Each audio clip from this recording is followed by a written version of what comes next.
Hi, welcome to Real Life Learners. I'm Ritu and I'm back again with another video. We are going to continue the series we started, Who Has Your Key Part 2. And today's video, I am going to drop 5 points to enter in the door of self. There's many other things to consider. Everybody's experience is different. But just based on my experience, these are one of the 5 key points I want you to consider when entering the door to self. Let's jump right into it. Point number 1. I mentioned this yesterday. Know God for yourself. It is important, like I said yesterday, to know God for yourself because I know when it comes to purpose, that's something we all consider.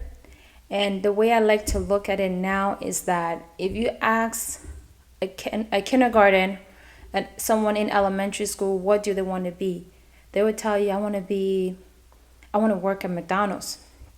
I want to work at Fashion Nova. I want to work at Target. I want to work at Walmart. I want to play basketball. I want to be a doctor. I want to be a scientist. I want to own houses. So they'll give you probably like 5 different things they want to do. And in your mind, you'll be like, wow, it's going to be all those things. So purpose is kind of like that. You have all these aspirations of things you want to do. Sometimes you want to help people and do so many things. But one thing to consider is that when you know God for yourself, some of these characteristics He's placed in you, but the bigger picture doesn't come together until later on in life. So sometimes you will eventually end up helping people. You will end up having a profession in maybe engineer, but at the same time, you have your own business in real estate. At the same time, you do this. So there's like multiple layers to yourself. You are not limited to do one thing. You could be a doctor and have your own business and be a YouTuber. There's just so many things. So sometimes purpose is something that the bigger picture gets revealed later on in life when you kind of settle into everything. But you don't just start with one thing. Sometimes you start here. You go to the next thing, the next thing, the next thing. So that's why it gets a little bit tricky. So point number 1, again, know God for yourself. God is able to help you to have clear direction on what you want to be, who you are, and He's able to reveal things to you that's to come. He's able to give you a clearer image, and I like to just think of it as like God is like your protector.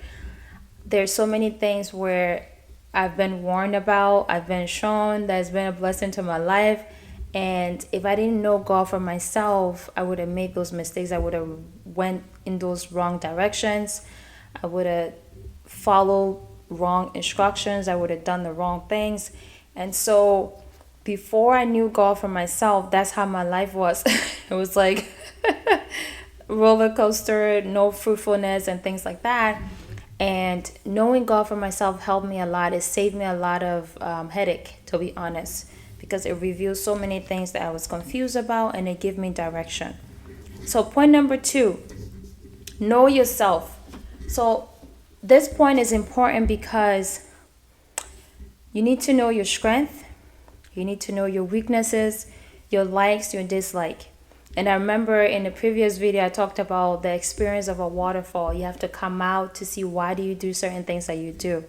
So based on this, it really helps in you entering the door to self. Because sometimes, again, how you come off to people, there are people that come off not so genuine. There's people that come off to people like just a nice, kind soul, spirit, and people just take to you. And again, going back to point number 1, sometimes there's the favor of God that can be upon you. People just like you.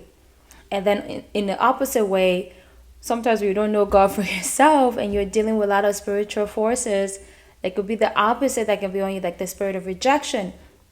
And that was something I actually struggled with earlier in my 20s. And it was so noticeable where I even had a friend, we both entered a room and people will see both of us. I'm like, hi! When I get to me, like, hey, how are you? So it was so funny. And it was just like that. And it's like, it's not personal, but that's where it's like you have that spiritual side of things where your shine, your light is being like dim and you don't know why. So that's why I said that is like the main point to know God for yourself, because it saves you a lot of headache. Imagine you enter in a room, you were kind, you were nice, you're like, hey, and just people just don't like you. Your spirit just like, pause. So that's why I feel like that key is so important to have. And let go. Continue this point of knowing yourself. You want to know what do you like, what don't you like. This will be important so that you don't try to do too much people pleasing. You don't try to put yourself in too many things that you really don't like. Pretend to be someone you really not. So all of those things, it just helps you, and it also helps you to cut off the wrong people from being around you. So I feel like there's so much you could say about this, but a lot of it lies with the individual in knowing yourself, knowing your strength. It just comes in handy in the door of self. So let's go to our next point, which is point number 3. Evaluate your surroundings, friends, and so many things. There are some friends that we have, they're the worst thing that ever happened to us. They're just bad example to us, like make you do all the wrong things that go against point number 1, knowing God for yourself.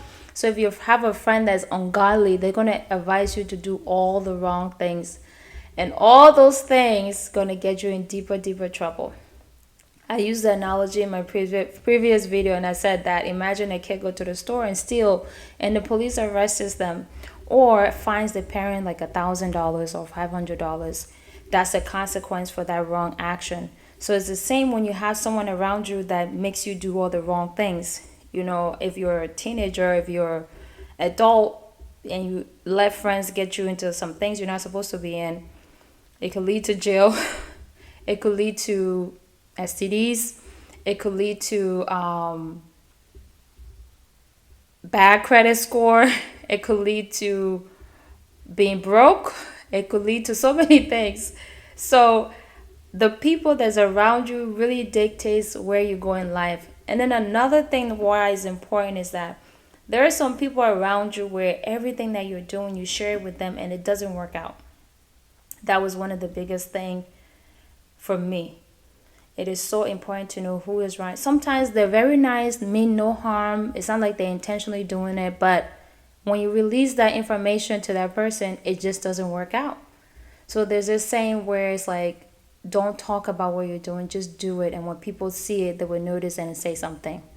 They'll say, hey girl, yeah, I'm trying to start my own business. Yeah, I'm trying to do this, I'm trying to do that. Most likely it's hard to even get off your feet to start it. So sometimes when you share things that you want to do, it kind of takes away the power to want to complete it.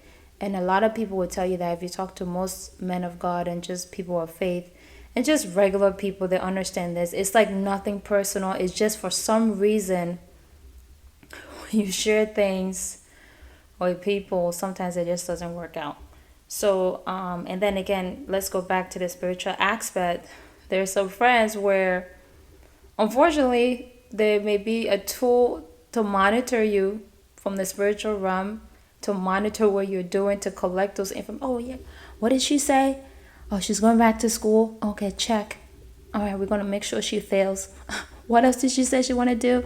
And that person may not be aware that they are being used to monitor you. So like I said, it's nothing personal. And this is why, number 1, know God for yourself. You understand that we wrestle not with flesh and blood.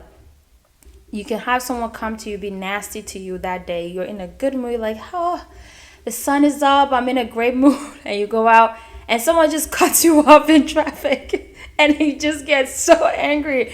And so if a spirit of anger is trying to access you and wants to enter you, to whatever it wants to do to influence you, cause you to fall, cause you to sin, it's going to use someone to trigger that response. And so you could just be like, oh, everything is gloomy, everything is great. Someone just came, boop, cut you up, and you just get so angry. Like, why would you do that? You have seen some people start flipping people off, following them, tailgating them. And this is how that spirit accesses you. So again, that's why I always put that as number 1, knowing God for yourself, because it ties into every little thing in life. So again, remember, that person may be there, and then there may be a tool to monitor you by someone else or by spiritual forces, and they themselves may be innocent of it. And then sometimes they may not be.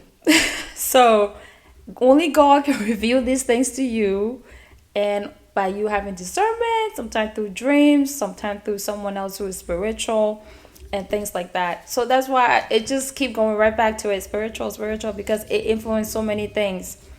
And let's go to our next point. Our next point is point number 4. And this one is identify what you want to do. And it's really important. And a huge part of this is kind of, it ties into point number 5, excuse me, which is to plan, pray, take action, and stay silent while you're pursuing these things and while you're growing. So identify what you want to do, and then go before God about it, pray about it, plan, take action, and stay silent as some of these things come to being. Sometimes you're in a job and you want to leave, and you're praying, and you're like, I'm just tired, I'm just tired. And sometimes you make rash decisions and things like that. Sometimes you're praying about something and God may not answer right away. Like, for example, there was a time I was serving in Sunday school, and I needed to be off on Fridays to serve. And so I wanted to say something, and they were like, encourage me, yeah, you should tell your job, God can do anything. But my spirit, God was not leading me to say something right away to my job. So I was working at that time. I was working, and then just came a time, and where I was, it was very challenging. Like, it was a lot going on. Like, when I say like supervisor, this, even the clients, all these things, there were like a lot of difficulties. But I really, so like God could see like I was really doing, trying my best. It was not easy, and so one day, the Lord just said, you know what, it's time. Go for it. Tell them that you need this day off because, you have Sunday school and you have to teach.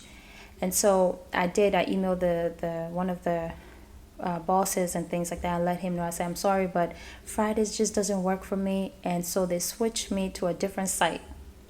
And when they switched me to a different site, is a site that I already know. It's much easier. I know all the clients and everything like that. And what was happening is that there was a young lady that was about to go on maternity leave. She hadn't left yet. So had I had said something, they would have probably transferred me to a different site that may have been really far. But the site that I got transferred to, it was all the timing. So God was waiting for that position to open up and just slide me right through. And so sometimes you're like, oh God, I want this to happen. And he may be like, no, not now. A lot of us learned those lessons during COVID.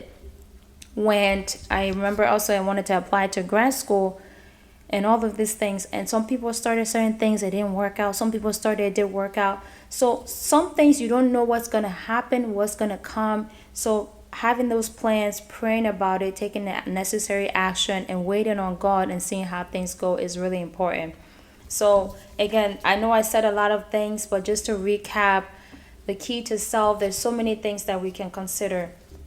Number 1, know God for yourself. Number 2, know yourself, know your weakness, your strength, your dislike. All of these things are important. Evaluate your friends. And part of knowing yourself too is the friends that you keep.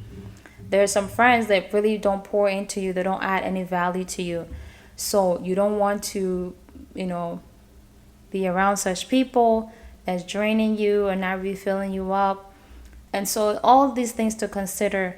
Sometimes you may be too much into people pleasing, and sometimes you do things and you don't want to do it. And there was something that happened to me recently where someone told me that, oh, this is how things go, you have to do this. And I was like, oh my gosh, this is what we're supposed to do, so I have to do it, putting all this pressure on me, to please people to do it. And when I did that, I didn't fully do it the way I wanted to do it and give it my all. And I allowed people to just say, oh, it's okay, it's whatever.